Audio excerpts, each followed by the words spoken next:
Alright, so I'm just gonna be honest. I read these comics a couple times and I was going to read them again just so that the experience, I guess, if you will, was still fresh in my mind. But these comics are genuinely so difficult to even get through because a lot of the dialogue and exposition drags on, and a lot of it is constantly alluding to something which never ends up paying off in the actual story.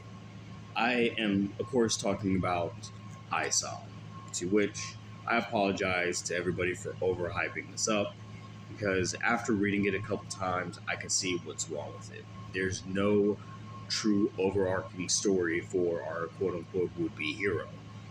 It centers around Avery Stillman, who was once this entry level superhero Isom, but a certain event leads to him retiring and just living out his life as a as a rancher.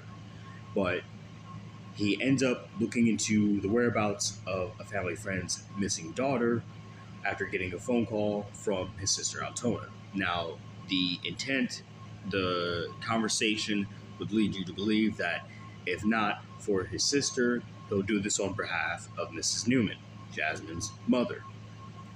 But by the time he does run into Jasmine, albeit rather conveniently, he ends up going on a berserker rampage into the villain's club, and the villain is Darren, who is an old high school rival or buddy, classmate of Isom's, who is a crime boss who has had Jasmine under his, who's had Jasmine in his employment, and so Jasmine, of course, runs off when security guys start to come out and they notice that Isom is talking to Jasmine. And reasonably, Isom takes the security guys out, but it's at that point he has the option to either follow Jasmine and try to talk to her and try to understand what's going on, because he did for the moment, seem concerned. But she's gone. He just beelines right into the club. Nobody else is coming after him. He's essentially going in there to get his lick back for being disrespected by Darren, the main villain, earlier in the story after he summoned his elite bodyguard to take out Isom for asking too many questions. Now, this story, if nothing else you could say, lays down the foundation for the story and the universe to come, and there's a teaser image at the end that would allude to, there's going to be a hit out on Isom, and there's going to be consequences or repercussions for his actions.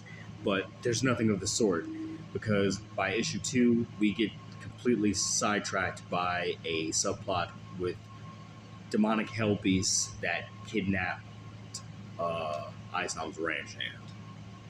I cannot, in good faith, recommend this comic to anybody who's picking up their first comic book or to anybody who's read comic books for a long time.